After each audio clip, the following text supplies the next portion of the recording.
The Passion of Joan of Arc is a French historical drama film. It follows the unfair trial of Joan of Arc after her capture by the English in 1431 during the English occupation of Normandy. The film was released in 1928 and was directed by Carl Theodor Dreyer. It also notably stars Renée Jean Falconetti in her only notable on-screen appearance. Prior to the release of this film, and after it, Falconetti was almost exclusively a stage actress. Prior to the release of The Passion of Joan of Arc, Dreyer received a lot of criticism. This was because he was not French, and the people of France felt that he wouldn't be able to do a national treasure like Joan of Arc justice. Perhaps as a result of this skepticism, The Passion of Joan of Arc was heavily censored upon its release due to pressure from the Archbishop of Paris and government censors. Unfortunately, as a result of this censorship, the original cut of the film actually went missing for a long period of time. Thankfully, however, it was found in a mental health hospital in 1981, so it is now possible to see this film as Dreyer intended. Even in a highly censored form, the film still received positive reviews upon its release, proving that Dreyer was more than capable of doing Joan of Arc justice. Modern reception of the film is extremely positive too, so much so that it's ranked number 21 in the BFI Top 100 Greatest Films of All Time.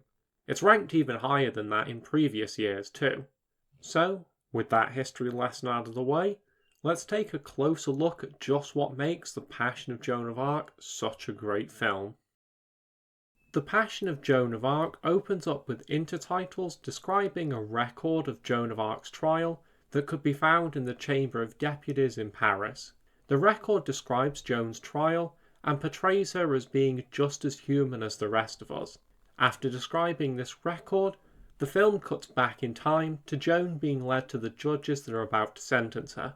The rest of the film then follows the events leading up to and including her execution by being burnt at the stake. When I first heard about this film, I wondered why exactly it focused specifically on Joan's trial and not the events leading up to it. Before watching this film, I believed that a trial wouldn't provide enough content for a feature-length film. Now that I've seen the film, I can see that I was definitely incorrect. Every second of this film had me hooked, and although I knew what the outcome of Joan's trial would be, I was still invested in her fate. It takes a seriously impressive historical film to be able to do that.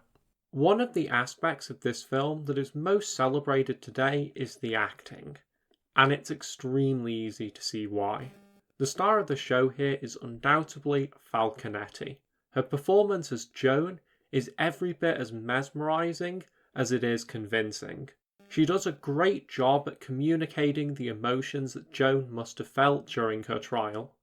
Falconetti's performance in The Passion of Joan of Arc is a great example of how you don't need sound in a film to convey emotion. Facial expressions are more than sufficient if they're coming from a talented actress like Falconetti. It's honestly such a shame that Falconetti never starred in any other films, as she almost certainly would have done a great job. Without her, we probably wouldn't be talking about The Passion of Joan of Arc nearly 100 years later. That's just how good her performance was. The rest of the cast of this film did a great job as well. I particularly enjoy the judges. The actors were able to convey everything from a deep sense of smugness when they think they've got one up on Joan, to enraged horror when they can't handle the brave responses that Joan gives to their insulting questioning. Part of the reason for the great performances from the cast could be the lens that Dreyer went to ensure that the cast were fully immersed in their roles. For example, a huge realistic castle set was created specifically for the production of this film. This set was barely ever seen in the film, as most of it consists of close-up shots, which is a fact that greatly angered the film's producers. Dreyer, however, felt that this was necessary. Certainly, you can't argue with the results that he got. Furthermore, there are rumours that suggest Dreyer instructed Falconetti to kneel on cold hard concrete for hours on end. If those rumours are true, that means that the pain we see on her face throughout the film is genuine. which is an absolutely brutal way to treat your actors, even if it did manage to achieve great results. Another thing that this film is known for to this day is its excellent cinematography. In particular, the brilliant close-up shots that allow Falconetti's performance to really shine. But make no mistake, this film is no one-trick pony.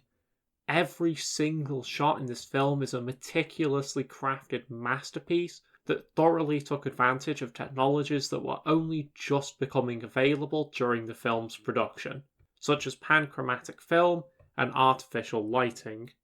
A shot that particularly stands out to me is one in which a grave is being dug and a skull is flung into the air and lands perfectly on the ground. I can only imagine how many takes that must have required. Finally, before I bring this review to an end, I want to talk about something unusual about the way this film is distributed on BFI Player.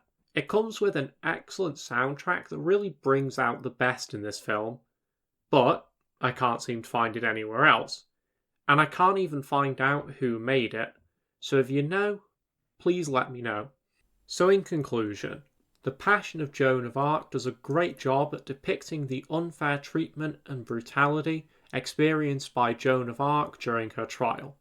Furthermore, it is also a meticulously crafted masterpiece that stands among the best films ever made. Deservingly so. It is clear that Dreyer thought of every single detail throughout the production of this film, and for that, him and his crew need to be commended.